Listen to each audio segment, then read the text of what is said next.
He's just going to ban 3 mid laners again, Orianna, Varus, and the Victor, and first pick a Sivir away from the Unicorns of Love. Yeah, and both these teams, they realized that because both H2K and the Unicorns of Love opted to take blue side in every single game where possible because H2K had the higher seed. That means game 1, 3, and 5, they are blue side if it goes all the way. Except for the last one, actually, they did manage to change that up just to throw them off if it goes that far. So that was a tiny mistake. Game 5, switched up. So, let's see here the bans. We talked about it, H2K, Varus, and Victor coming in. Orianna is what we're expecting as the last one, unless they want to ban Elise, if loulex does not play it yet. He had another week now to practice. He did not show it in the semi-final. Yeah, traditionally, being on purple side allows you to counterpick in the mid lane, but as we saw last week, PowerOfEvil simply ran out of champions. He was forced to play Devour Kale, have that Ezreal with the completely changed Runeglaive, just didn't quite work out, so we need to see if he picked up that Azir. Because with Victor out, Azir is top priority. For sure. Yet, we haven't seen it, as you said, from either of these mid laners. Only Febivent of the last top 4 teams have really been using it. But Unicorns adapting, they're banning the Sivir. We knew what was going to be the first pick. H2K could go for Shen right here, because that was a very contested pick in the Fnatic Unicorns of Love series. And it's a fine first pick with these bans coming in. It also plays flex for KaSing and Odoamne. They put the priority on Thresh, though, which is something that KaSing has defaulted to a lot this split. His most played champion, 7 wins, 2 losses on Thresh. I still don't think it's needed to first pick it. Yep. There are so many other good supports open. All of them, Alistar, Braum, whatever you want. The first pick Thresh, it used to be good if you were pinching the support pool. That means if you would have banned Alistar, banned Annie, banned the old Morgana that Hylissang used to play so much, then take away his precious Thresh. Right now he has a wealth of options available. Unicorns, they can start taking away power picks, they can start building their composition. They're not pressured yet in this pick and ban phase. And I want to see if Corki is going to be a pick for Vardags this series. He went Lucian every single time. It did not work. They built compositions around him where he had to do well in the laning phase. He's a guy who goes even. He will never win that lane on his own. Instead, I like this adaptation. Put him on a Corki where he can sit 1v2 and farm. Exactly. Corki excels at farming in his lane alone while the support is roaming. So if Hylissang can team up with Horror for these roam plays even earlier in the game, as we've seen in series where Hylissang would base, go to the top lane, surprise people with a 2-man Tibbers, while Corki is just farming safely in the bot lane, this could get the stability for the early to mid game that the Unicorns were lacking. And I'm just going to throw this out there. We did see Corki mid a couple times from Roccat, in fact, leading up to the playoffs. So there is a minute flex. I don't expecting it, but it is something I want to mention. Shen, Gragas, they're up for H2K if they want to look that way for Odoamne, or loulex, he's spamming Lee Sin at the moment. All the time in solo queue. He's shown it multiple times in playoffs. It is to add a little bit of more early game pressure. It's good at diving towers and then early vision control, which is what loulex can bring to this team. On the side of Unicorns, though, with this Corki lock-in, I do wonder if we're going to finally see that Annie once again from Hylissang, so he can roam, so he can start fights in the mid game, because I feel as a team, Unicorns need him on an aggressive support, because he is the main playmaker, he's the main engage for the team. Yeah, they definitely need some forward pressure coming out of there from Hylissang. Because traditionally, PowerOfEvil, he leans back, he waits, whether it's his champion scaling up, Gale needing 30 Devour stacks, AP Ezreal trying to scale up with a broken Runeglaive, anything, Orianna needing a couple items to get rolling, he needs time. To buy that time, you need an aggressive jungler and aggressive support to land those engages, and we have to see if the Unicorns can fill out that with the next few picks. They can take Orianna now. Finally, there is a blind pick option for PowerOfEvil. That was one of his problems last week. He always had to last pick, which we know they like to do for him. But that could also be why H2K is leaving Orianna open, because they can now take it here as a safe pick, because PowerOfEvil likes to get that last pick, likes to get a potential counter pick. So Orianna could come in now as the safe option for Rio in the mid lane.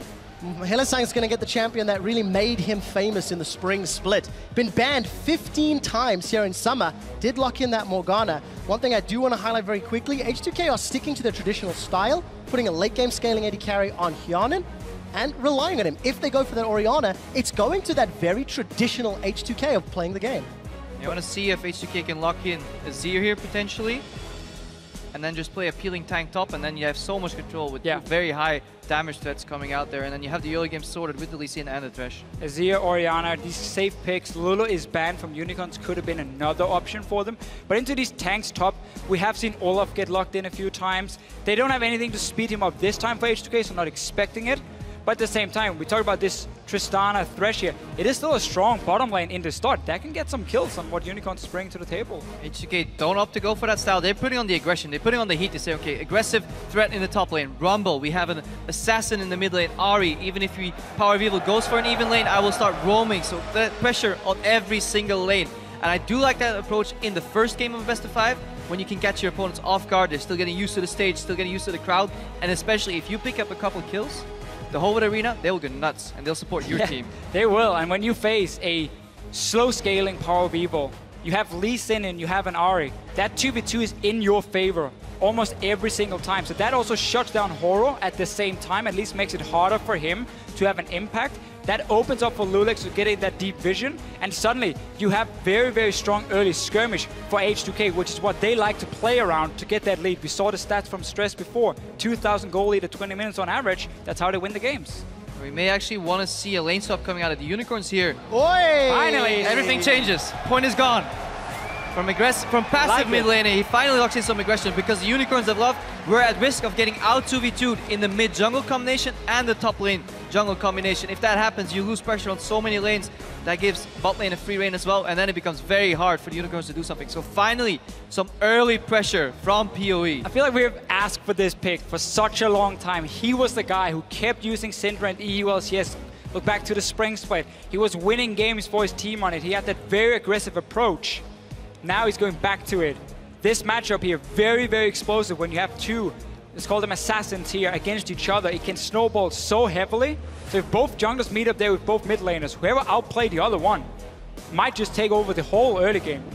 The only risk I see here is Unicorns are very magic damage heavy and get outscaled. They have this tank utility top laner, they have half magic damage on Corki, they have full magic damage assassin that kind of wants to just one-shot some guy and then it's done. On the middle lane of PowerOfEvil, they'll need to snowball the early to mid game because otherwise it'll be rough. It's going to be rough. It's going to be difficult because Unicorns of Love have not been able to snowball any early or mid game, arguably because of their team comps. What this team comp does scream to me is Unicorns are going back to what they were successful with in the spring playoffs, in the spring season. Morgana, Syndra, these champions that can do a good job. You can see the team comps on your screens. H2K or Unicorns of Love. Let us know who you think will be winning as we load up onto the Rift for the first game in this best of 5 from Stockholm, Sweden. Ladies and gentlemen, for championship points, for a chance to make it to Worlds, who will be winning?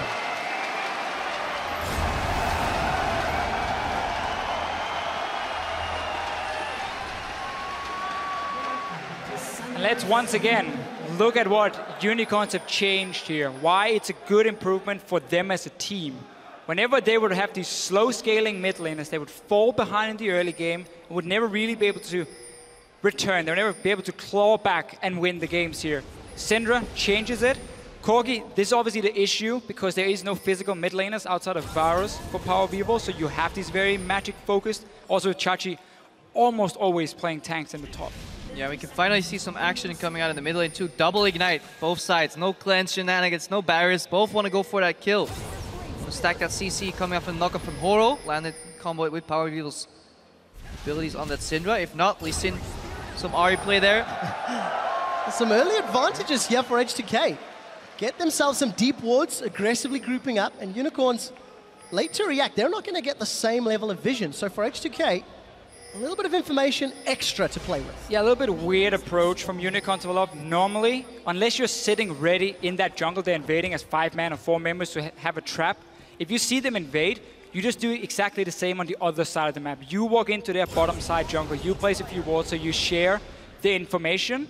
Right now for Unicorns, they don't know where H2K is starting, they don't know where the dual lane is going. We can see Hjarnan and KaSing are heading towards the top lane, maybe hoping for UOL to show up as well there with their dual lane.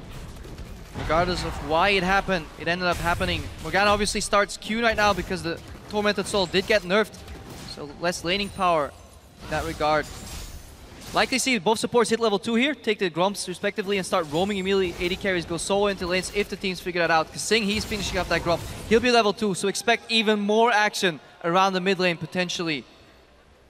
We're going to have to look how KaSing handles himself because in the semifinals, didn't live up to the expectations that he set for himself. You can see that early roam with level 2 trying to jump on PowerOfEvil with that flash. The lane is in a good spot. It's in the middle here for Ryu. Hylissang will not be able to respond with the same power than PowerOfEvil, realizing that, oh, nice hook anyway, but charm already used from Ryu. Didn't time the abilities, didn't trust each other to land one of them. Well, to be fair, if you aim them both like that, you either walk into the hook or the charm, or you have to flash. So in that sense, it does work out. PowerOfEvil gets chunked early, and that's all we need. We need pressure, because the map now gets divided in two halves. H2K take the left side, Unicorns of Love take the right side, but they were one move behind because they didn't know this lane swap was coming. Now the funny thing is, H2K, we've said this multiple times, they used to be known for having so good lane swaps. They were always a step ahead of the other team when it came to adapting to these new swaps. And Unicorns, on the other hand, always struggle in them. But now we see this standard 3v0 push going on where Odoamne is going to take the wave here. He's going to get the tower when it dies and then have the wave bounce back to him. Unicorns might look to do exactly the same. A good play here from H2K. They initiated the lane swap. They've got the heavy tower pressure AD carry in Tristana, and they have significantly more lane swap experience than Unicorns of Love. So a good, strong early game start for H2K. Yeah, you can see what's going on here as well. Unicorns of Love, they ran to the bot lane, saw nobody there. Then Hylissang went to the red buff. Meanwhile, Vardags was already pushing, so the tower push is not in sync. Not a good bounce though. Uncharacteristic mistake here from H2K. However, look here at the bottom lane. Unicorns were so busy trying to play in the shadows here in the jungle of H2K, take away some of the camps, hope that someone would show up so they could dive in with 4 members. They didn't fast push the tower, so it's now still alive. H2K has a tower advantage. As long as this freeze that Chachi can set up here down towards his side of the map doesn't become too problematic, then they're going to be more than fine. You can already see how Horo is showing up to make sure Chachi can push this wave out as well. All of this stems from the early decision making from H2K. They initiated the deep vision, they initiated the lane swap, and they've got themselves a very small lead. We'll see how they handle themselves. As we can see, Horo still hanging about in this top lane, trying to put more pressure on Odoamne. Yeah, and Odoamne is a player that thrives when he gets ahead, but he has crumbled under pressure in the past, especially on those rumble picks too. So we'll need to see if he gets ganked, but yeah, Horo's been spotted by that ward 3 times by now, so complete information on the side of H2K. Now it's up to loulex and KaSing to abuse that and get a lead at the other side of the map. And a very key thing, as we saw that top tower go down, the bot lane tower stayed. Vardags stayed in lane for quite a while. He recalled pretty late. That meant once H2K returned to the bottom side with Hjarnan and KaSing, we can see him getting binded right here, but he will be fine. They could invade into the jungle and get some deep vision. That's what we just mentioned with loulex and KaSing together. So because Vardags recalled a little bit too late, H2K has the map advantage. And we'll see whether or not that deep vision in the jungle will help out that mid lane, because now the lanes have set up. Vardags gets caught by a death sentence, forced to Valk early, and he gets the ignite. And loulex is waiting in the shadows. Hylissang face checking, gets caught. He's going to be in trouble. loulex not going to follow in with that resonating strike. Obviously, both teleports are available from the top laners. Yeah, and you don't want to risk the support flashing on the own tower, and you're like following with Lee Sin, being like, no, shouldn't have done that. Instead, loulex, he's still here applying pressure because Hylissang and Vardags, they got chunked in that last trade, and it's not looking good for them in the bottom lane. And this Thresh Morgana matchup is one we haven't seen in quite a while, but it's all around cooldowns. If you land the hook and he gets Black Shield, you still have a lower cooldown on your next coming hook, and then you can abuse that window. 4 to 5 seconds is what you have to beat that Black Shield through the race, and that's what forced Vardags to Valkyrie. Now we see Horo in the mid lane, gets charmed, gets chunked. 20%. That was close. Ryu almost level 6 with Ignite. That was a little bit of a confident play. As you can see, Ryu's Ahri stats. We've not talked much on this mid lane. The lane swap drama plays on the sides, but those are pretty impressive stat lines from H2K's mid lane. And this guy, Ryu, he's the guy who will always show up when it really matters. When you're playing in front of a big crowd, when it's about getting to Worlds, he will perform for H2K. They can trust in him in the mid lane. That's why they can also blind pick the likes of an Ahri and say, you are gonna win this lane against PowerOfEvil. Yeah, and KaSing, as we saw right there, just adding so much pressure simply by walking forward. He forced the Black Shield. Hylissang is low on mana. This tower is going down. We're approaching a 2-0 tower lead for the H2K squad.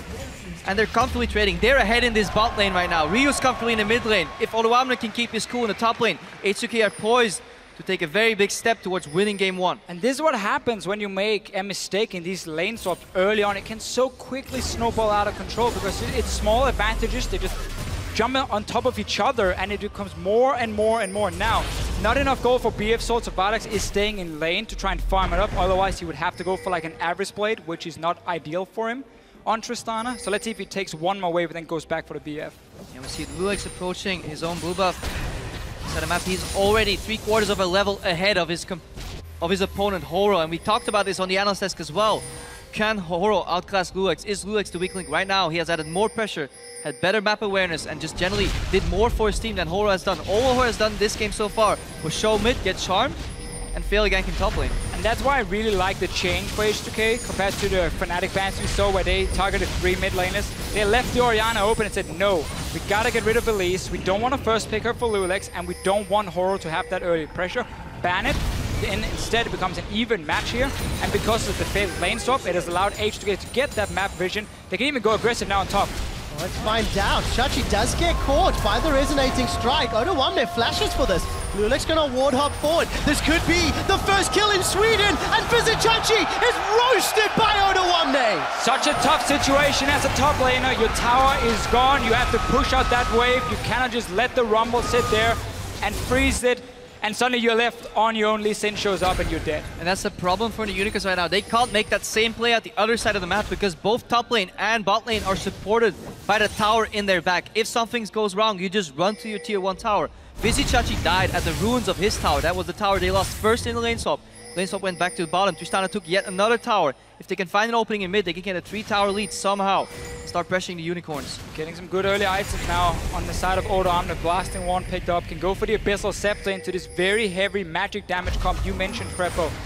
Horo as well. Normally what we see from Rek'Sai is if you're in this kind of compositions, you would go for Warrior Enchant because you need to add some physical damage. But he tends to prefer the Cinder Hulk instead, being a bit more late game scaling. And KaSing, the mind games.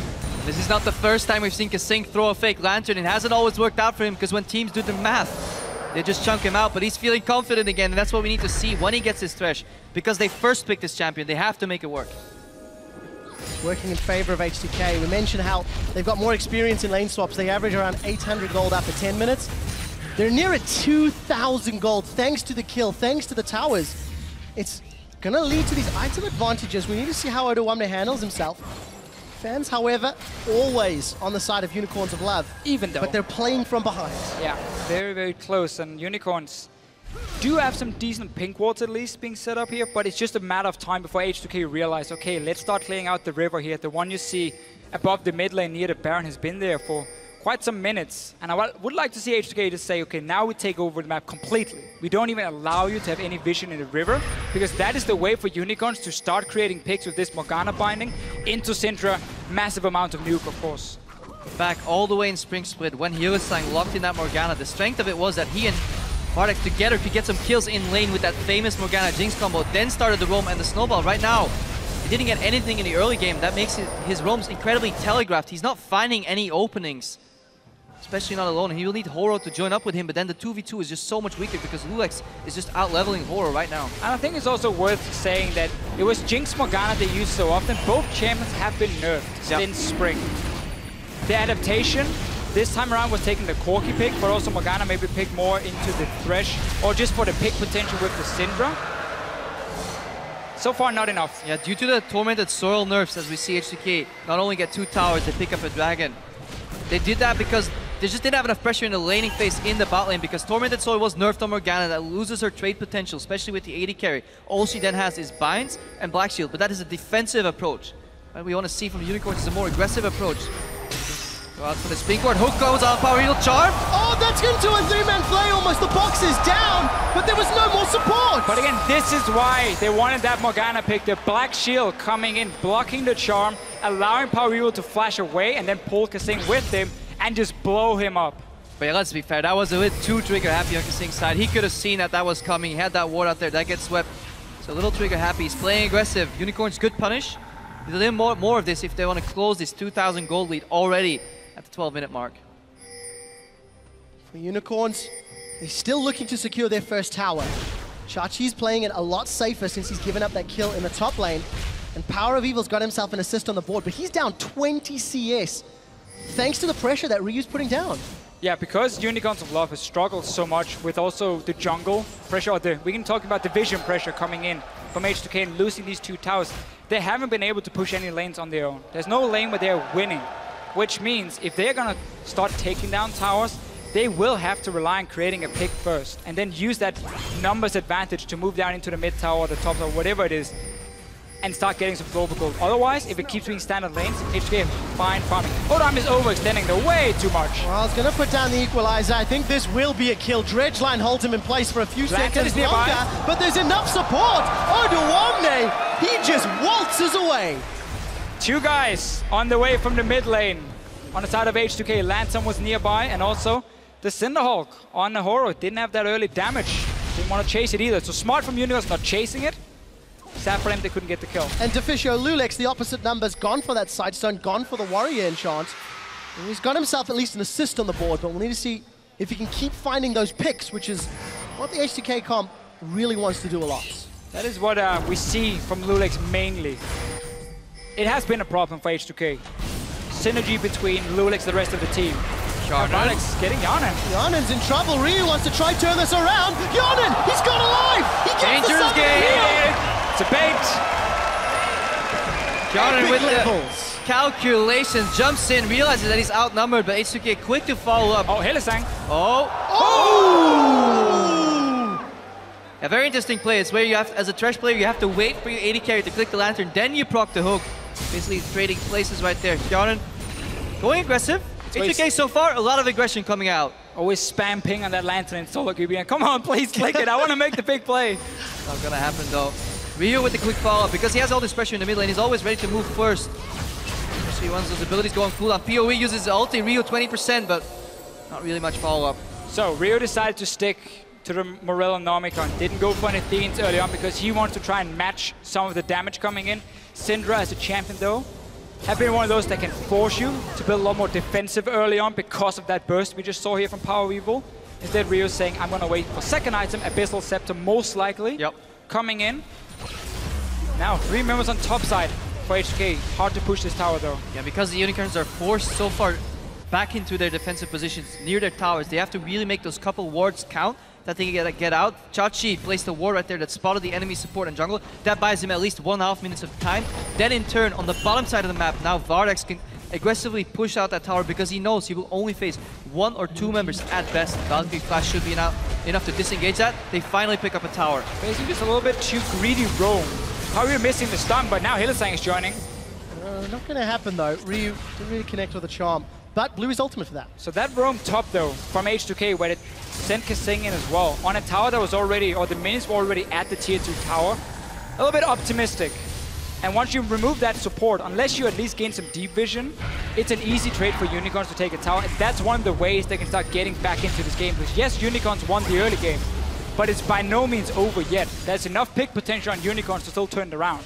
And gentlemen, we're playing this game very deep in enemy territory. Odoamne has still not left the top lane. We did see that Hjarnan's at least pushed out bottom, but that gold lead is not growing further. H2K have not been able to snowball the advantages that they accrued 10 minutes ago. We're gonna need to see if the Unicorns can group up and actually beat H2K near a potential objective fight. Whether it's a buff, a dragon, a baron, something where they can use this wealth of CC. You know, depth charge, channeling in, scatter the weak, just finding a binding on top of that, isolating targets and blowing them up immediately. That's what they need to do. To the other side, H2K just have so much damage. If they get one pick, the reset from Tristana, repositioning these fights can be absolutely lethal for the Unicorns. And that's why I liked at least what Unicorns did in the start of the game, trying to get up these pink wards in the river. That would allow Hylissang to maybe sneak in a lane or sit ready with a binding into the stun from PowerOfEvil. Like that pick potential is what they're playing around, but it requires that vision control. If H2K starts getting to objectives first, set up some grid wards here, they're gonna spot all the moves from Unicorns. They're gonna see when they're hiding in these bushes here, and then you avoid that pick coming in. So we can already see Hjarnan starting to think about the late game. You may wonder why you say that, but because he picked up the Avarice Blade. That means he's going for IH to shift. This speeds up the Last Whisper as a third item. He probably does that because he saw the Cinderhawk on Horo and the tanky Chachi. He knows that he will be playing Tristana into tanks, therefore you'll need an early Last Whisper to deal with them. Speeding up that build, getting a little more gold as well. Chachi gets juked here by Odoamne, but his team is closing in. Can H2K get something out of this on the other side of the map? Because nearly surely Odoamne is going down here. Yeah, he's just going to get taken out. 3 members of Unicorns. It didn't work with 2, so they brought in a third. H2K, though, they're going to get a lot of damage on this inner turret. Small thing, though. When you're in that situation as a Rumble, you ulti the wave incoming instead. That stops the push coming on your tower, at least slows it down. Instead, though, H2K, they are trading a tower. But so will Unicorns of Love here. They're going to get the top one because the wave is still alive and they can use it to push in. Not only is that wave alive, Vardags may be able to clean it up. He's picked himself up that Trinity Force. So for Unicorns of Love, he could take advantage of the mid-game power of Syndra and Corki. And we can see Hjarnan still scaling. He wants to get more items completed. Tower trade, H2K will most likely secure the second dragon uncontested as well. So overall, H2K get out of that play with a net win. Even though it was Odoamne going down, they get a tier 2 tower that they trade for a tier 1 tower, and then they trade 1 kill for a dragon. Worth it in my book. PowerOfEvil right now, he has picked up the Luden's Echo, so he definitely wants to find somebody and one-shot them. But because they're so far behind in the early to mid-game, he's going to need his team members to help lock down this ever so mobile Ahri on Ryu. And the key thing about Luden's Echo as an item right now, especially as like a first item, compared to, let's say, Deathcap. Yeah. Luden's Echo, if you connect one spell, it will do more damage, because it procs it, great for you. But if you do a full rotation of spells, Deathcap would have been the superior item. Obviously, you don't want to rush that as a first one, but you're now delayed by going for this Luden's Echo at least. And PowerOfEvil clearly aiming for a bit of poke, but then also the movement speed is so key in Syndra when it comes to connecting your ball here to land the stun. Also gives you that instant wave that you need to put pressure here. Chachi. Ooh. No faith in the Black Shield. You need to trust your support in those situations. You're a tank. You can take that hook. He's already has Frozen Heart and Mercury that's finished. Preemptive flash right there, and shows that the Unicorns are a little shaky in this first game, whereas H2K seem more confident, being okay with going for aggression, going for displays, even if they backfire. I do like the fact that Unicorns group though. They had a Trinity Force, they pushed the tower, got a kill, and they seem to be trying to use this item spike, which is not something we've said about the Unicorns of Love for quite a few weeks though. But this very much is the Unicorns of Love of Spring. Always play around the spike, especially if you're mid lane. PowerOfEvil, and he was on the Syndra, he was on LeBlanc very often as well, so he could create picks in the mid game, and they would group with him and look for them, and they would start pushing down objectives. If the other team didn't have proper wave clear or were caught out of position, suddenly dragons fall, the Baron will fall, and the Unicorns can snowball it. But H2K did a very good job here, not getting caught out, even force a flash, as you mentioned before, Mitch. Yeah, and especially in these games, people try to tense up and just join in the middle of the game, in the middle of the map, instead of taking care of their side waves. So side wave minion control will be paramount to victory. We saw a massive wave bunched up 4 Unicorns of Love in the top lane. Chachi's clearing that right now. Odoamne did the same thing in the bottom lane. See if any of these teams can create a slow push, use it as a 6th man advantage, and then try and outmaneuver their opponents, because that is what you do to win the mid game. And H2K have actually got a pretty good history when it comes to winning the mid game. When they have a lead at 20, 13-2 is their win-loss when they have an advantage. And this Jump flash!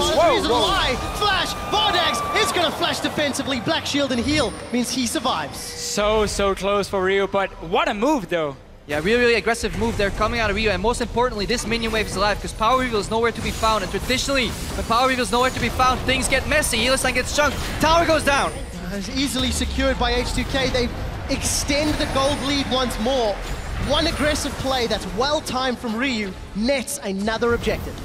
But here's the things Ryu will do for H2K. When he's on these champions where he can make plays in the mid game, when he's not sitting back farming defensively, that's why he likes Ahri so much, one of the mid laners who uses it a lot in the EU LCS, because he's not afraid of doing this. We've seen it backfire, but more often than not in playoffs, Ryu will make it work.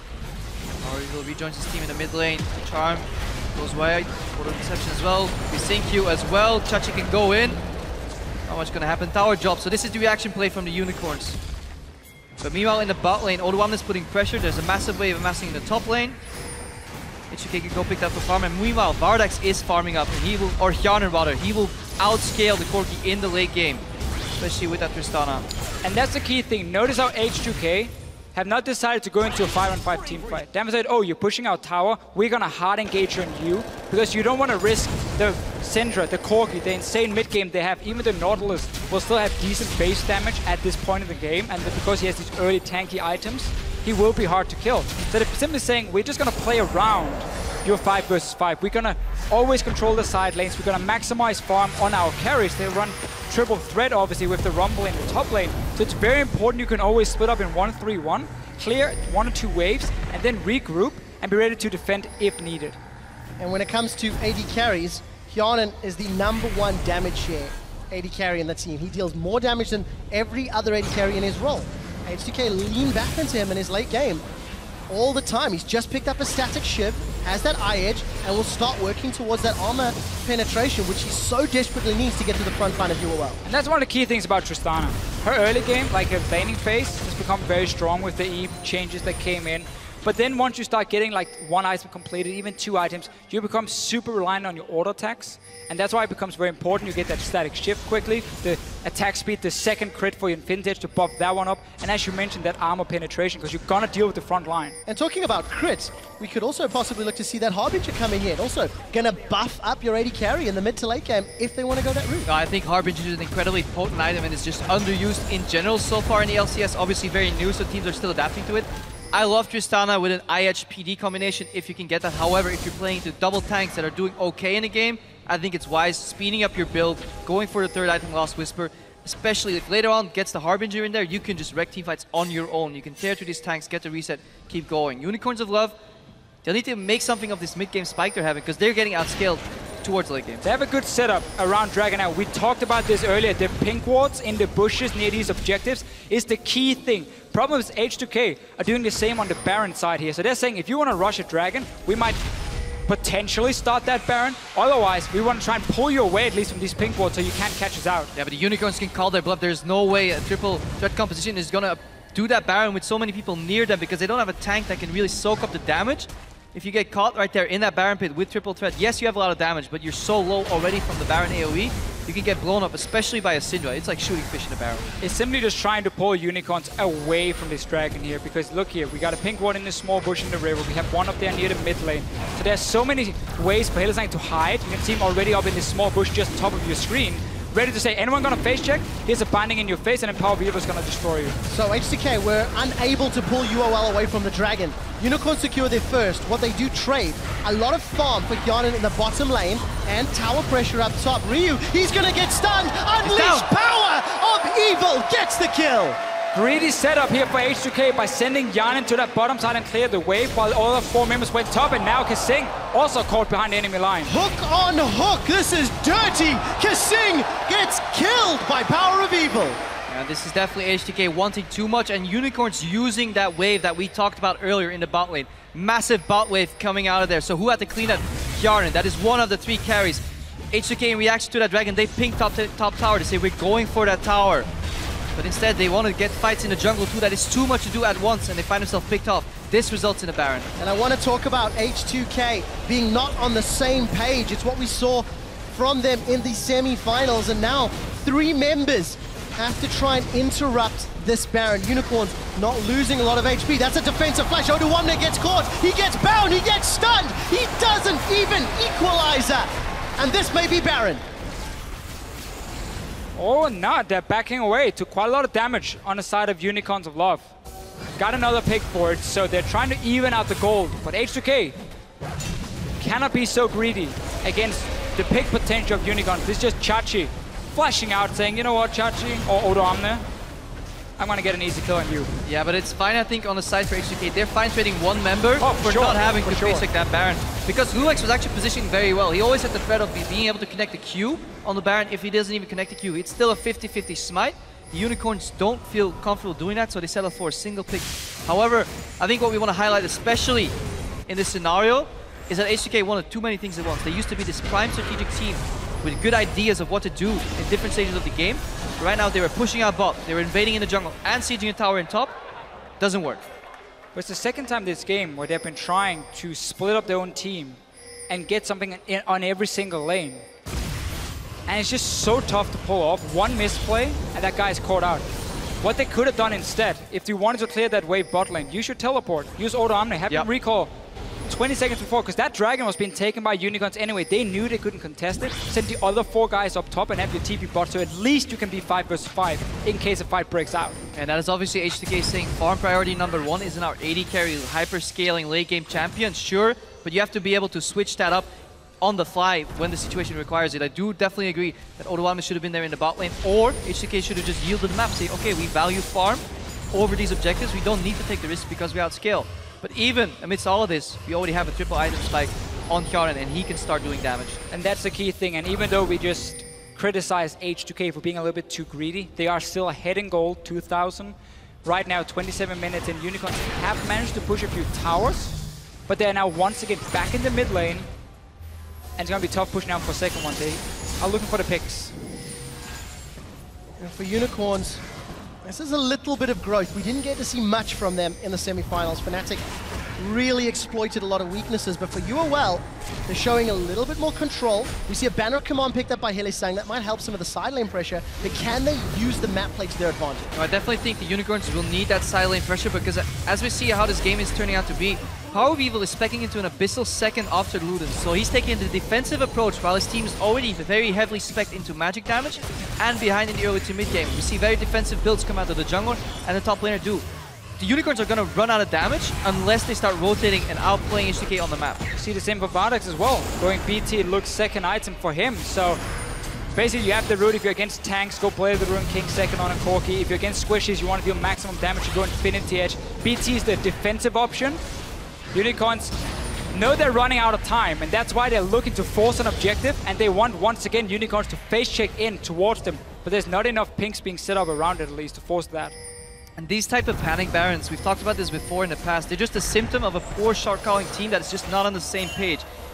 You like, what do we do? Can't siege top, can't siege bot. What do we? Okay, I guess we just start hitting Baron and hope they face check and die.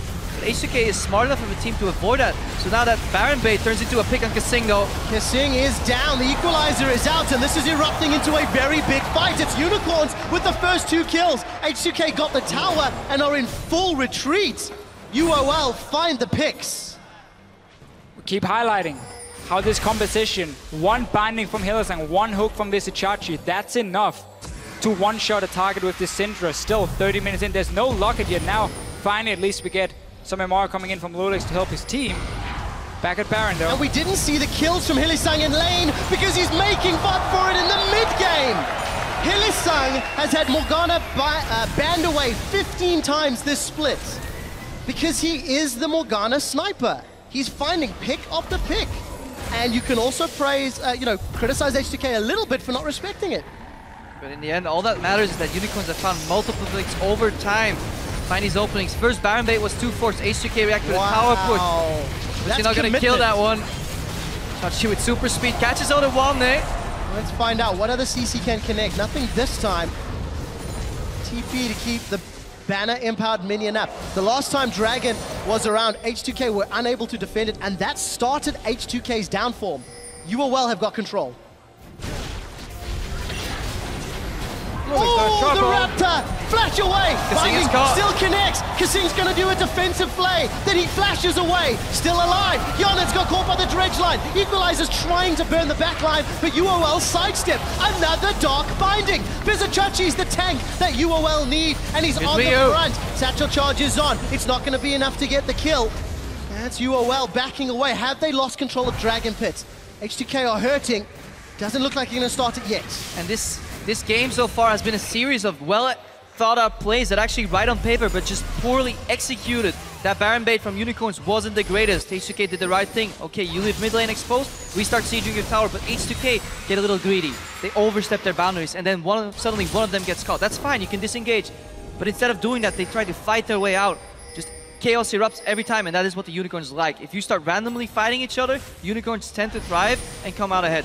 It is not a bad thing to sacrifice one guy if you already got a tower anyway. Yeah. You don't have to re-engage the fight.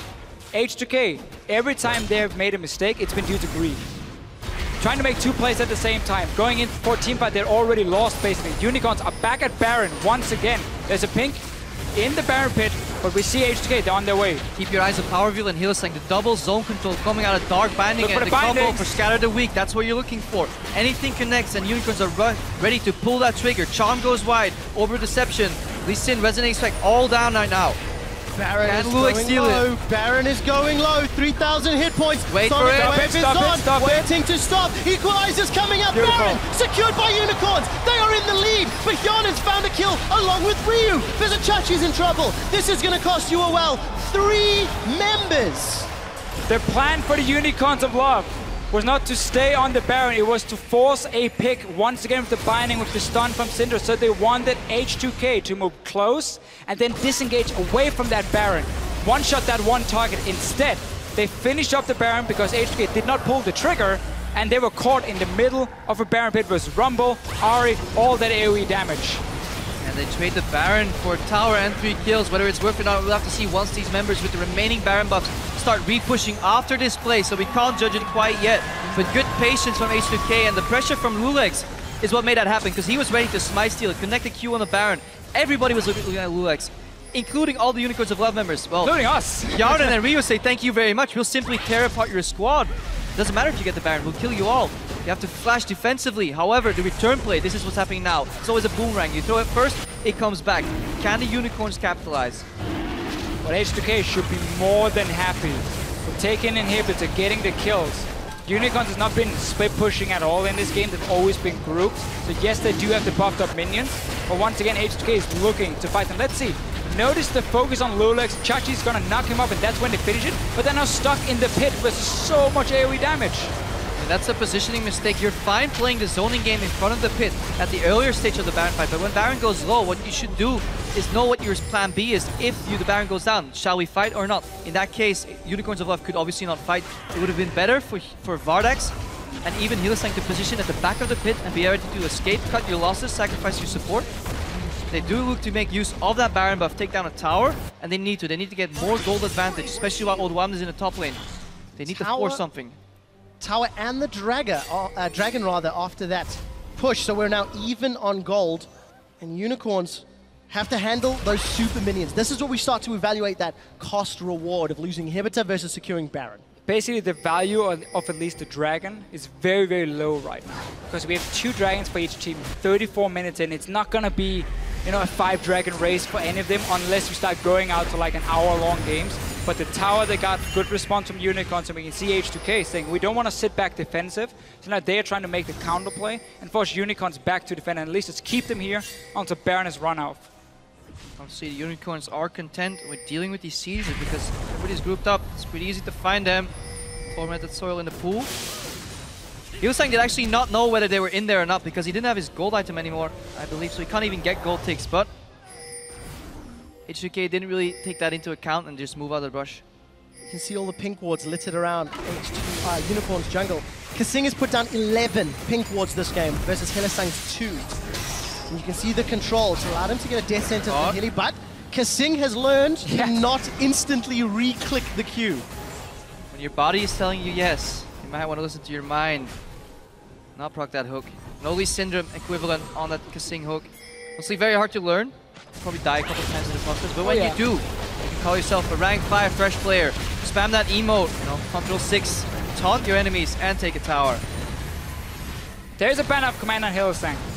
He's been using it on the bottom lane minion wave, so we can see the massive one being built up that forces H2K back, but they already got that tower, so should be able to defend it in time. We saw the poor minion die as well. Showing it all to the crowd.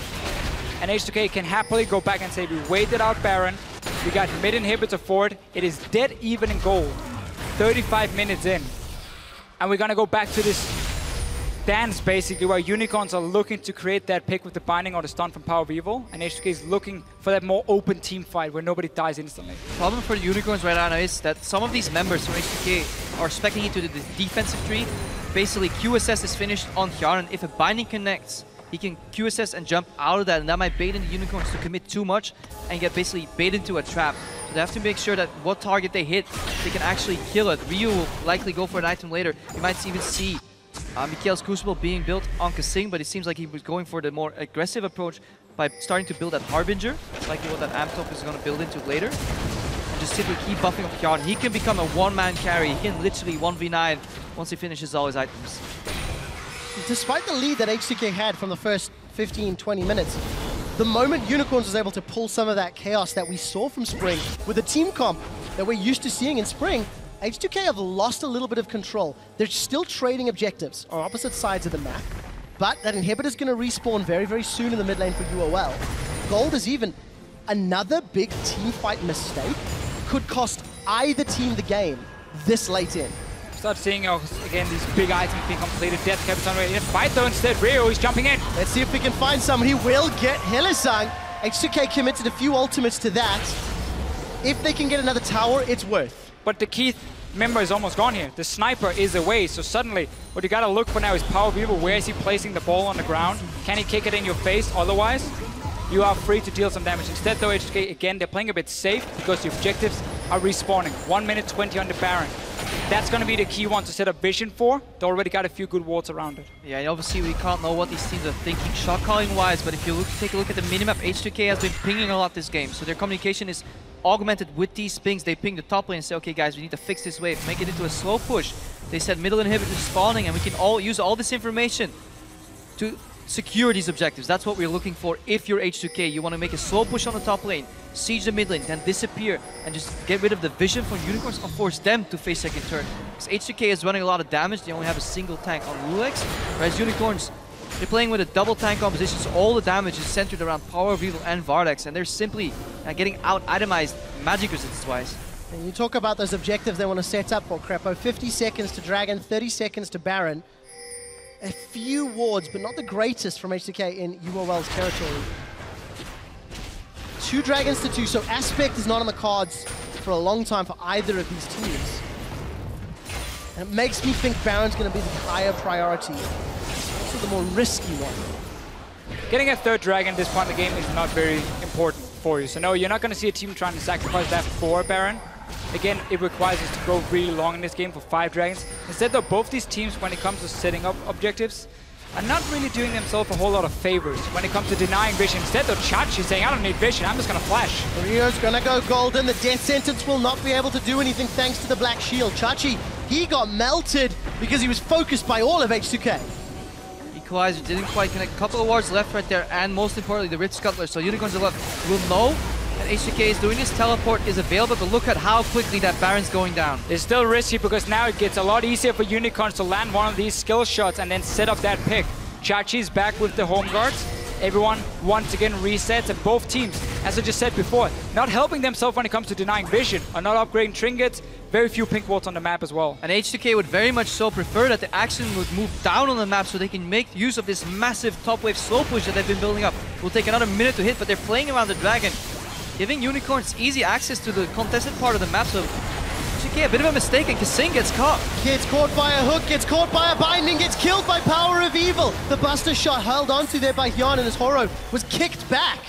An easy kill for UOL, but the side lanes are pushing. Yeah, look at both bot lane and top lane set up by H2K, but they're not using those slow pushes. They're hesitant, impatient, and just rushing their decisions. Exactly. By them starting that Baron again, they lose the entire value of those minion waves. They're now basically just feeding even more minions to Unicorns, because the map is going to reset anyway. KaSing is dead.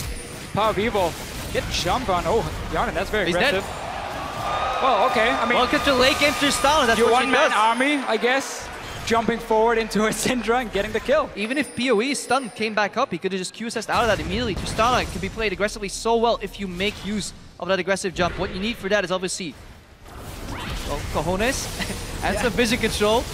Hjarnan bringing both to the table, and that middle lane inhibitor is going down. It helps bringing Swedish pride in front of a Swedish audience to make the solo play for your hometown. Hjarnan, at least home people rather, Hjarnan is going to now make use of this big wave. Nobody from UOL was able to clear it out. That is a metric ton of minions. So we went from being, why did you start that Baron? You're not using your side minions now, you build up, you're too greedy, to Hjarnan with the solo outplay. PowerOfEvil caught too far up in the lane, and now suddenly they can use it in time. Get inhibitor, number 2 down. And this is why I love the late game Tristana. He didn't even need those minions. All he needed was 1 minion, because it took him 4 shots, plus the explosive ability on his E to tear away that tower. Just stopped existing. Second inhibitor went open, and now Unicorns of Love are so far behind. If the H2K just wait for the super minions to amass, the Baron should be pretty much uncontested. But look, looking at H2K today, they're not going to wait for anything. They just constantly want to try and go for multiple plays at once, and it has cost them in this game here. It's one of the reasons it's so even in gold still. But now they're finally sitting here. Look for Rio to find a different bush than the rest of his team. He's going to be a little bit lonely, but he's looking for Unicorns then to invade in to stop this Baron, and then he sits behind them. He gets to pick onto Vardags or PowerOfEvil and wins it for his team. You make it sound so simple, Deficio. How easy it is. You just make pick it Ahri, sound wait in the so bush, and kill simple. people. What I do like about this game and the start of the series at 40 minutes. This is the second closest match we've had all split in terms of gold. Only 200 separates them now at 42 minutes, even on Dragons. But Unicorns of Love have to deal with 2 lanes of super minions. And they're currently grouping around Baron. Yeah. H2K, they're late to the party. Odoamne does have TP though. H2K should not send 3-4 guys over to a Dragon at this point. You need to keep the rest in the mid lane to stop this play from happening. Baron is going down. They're rushing in now. The closest ward was in the pit. Odoamne opted to teleport in the mid lane. Mid lane is exposed. Look at those super minions. H2K have to do absolutely nothing at all. But it's very hard in League Legends sometimes to just wait for things to happen. You always want to force that one ability, go a little bit too far, make that play. Okay, now they're turning back to the Baron because they look at the base of Unicorns of Love. Somebody has to start defending that. Who will it be? Unicorns, they're too late to this party. Baron is going to go down shortly. Horo's coming in. PowerOfEvil! Unicorns of Love may be able to do something with this. We see Hjarnan jump forward. Hylissang forced to flash defensively. He will be going down. Scatter the weak as PowerOfEvil flashes away. Now Chachi, he's in and amongst H2K. He does not want to be there. Super minions want to be winions. H2K are letting the minions do the work for them. A Nexus turret's gone down. The second Nexus turret is under pressure. They got minions now though. Minions respawn, so they will help them defend. PowerOfEvil has now stolen 3 Barons. And very often in playoffs, for some reason, this guy pulls off a trick and he gets it. The junglers don't know how he does it, man. They hate him for it, but he gets the Baron. To be fair, it was a combined effort from Horo and PoE putting pressure. But honestly, let's call it what it is. It was a big mistake. Look at H2K right now. They know this is going to happen. Obviously, it's the only play Unicorns of Love can still make. Equalizer goes wide again. Very poor equalizer overall from Odoamne in this game. This is the 3rd time I've seen him just not quite connecting where it was needed. Or he almost drops. If he drops right there, that's game over. That's a double reset. But look at Vardags. He managed to blast out loulex here, combined with the Riptide coming up every 3.5 seconds for Vizicsacsi. That's a good amount of base damage if you're chasing into him, if you're allowing him to recast that ability over and over again. Eventually, he'll kill you. It'll take him a while. He'll kill you. So, H2K might just say, let's wait out another Baron. Last time, they tried to be a bit aggressive, at least on the map, to force Unicorns to sit and defend. There's still super minions coming. So Unicorns just are maximizing the farm. Problem is, we failed the first Baron. It's fine. We'll get another item on Tristana. Fail the second Baron. We'll get another item on Tristana. Tristana's running out of item slots. This could prove to be a bit problematic. If we go 10 more minutes, he can sell his boots. He can get upgraded, of course, his QSS, get the Scimitar at least. So there's still ways to go for Hjarnan. And KaSing's sort of stalled out. He's been sitting with the Amtone for a very long time. Welcome to the life of support. A lot of gold into those pink wards. But the problem is we've not seen them used exceptionally well. Yeah, do you think H2K is going to slow down to give KaSing the relic procs? Do you know how hard it is to get relic procs with Thresh at this point in the game? So he's getting almost no more gold generated. Same thing, Hylissang went for that coin and talisman. That is easily generated gold. You just stand near minions, you watch them die. Yeah, Unicorns of Love have been doing that a lot because they're 2 inhibitors who are down, so efficient GP10 itemization. That's what we love to see. The Unicorns of Love, they are in control of the gold ever so slightly. Mid inhibitors respawn, but they're super still to back it up. Flanking. Chachi's looking for the flank. He's going to sidestep 1 skill shot. And that's going to be enough to hold on to the inhibitor for now. Yeah, I think that is the right approach by the Unicorns. They simply just can't all come from the front door because it's too easy to disengage, land that equalizer. Some pressure from the side is always good, especially when once you're sieging. That's why I really like these new gates that we added there on the side.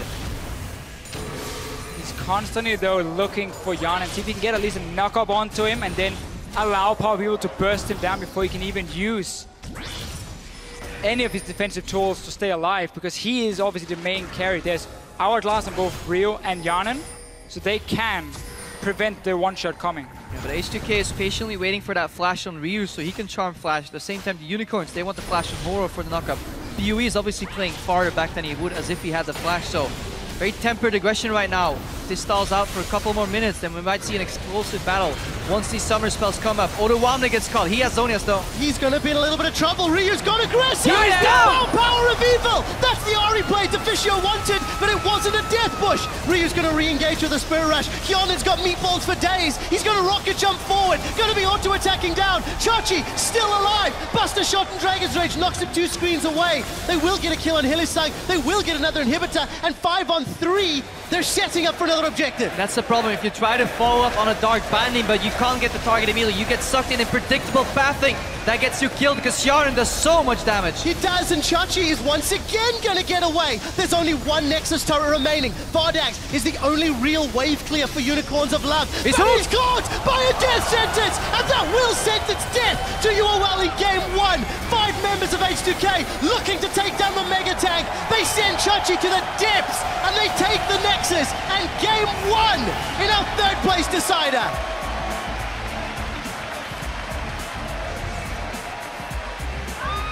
And at the end, H2K have the patience to use predictable pathing. They should have done it more around their objectives, but in the end they do it. Because when the Unicorns of Love land a binding, they're gonna walk forward. If they walk forward, you know where they're going. You send out that hook, you send out that charm. Eventually, when they're defending that tower, you send out that hook. Somebody will walk into a skill shot. Patience is what they needed. They didn't have it around the Baron. But also the team composition, late game. We mentioned a few times the heavy magic damage coming in. Real, yes, it wasn't a death bush, but it was a wall. Instead, he could hide behind, he got the flank going. And then it was too easy for them to find the targets. And of course, the Hourglass helped them keep the rest of the members alive. So very back and forth game between these teams. It's going to be pretty awesome to see Game 2. I certainly hope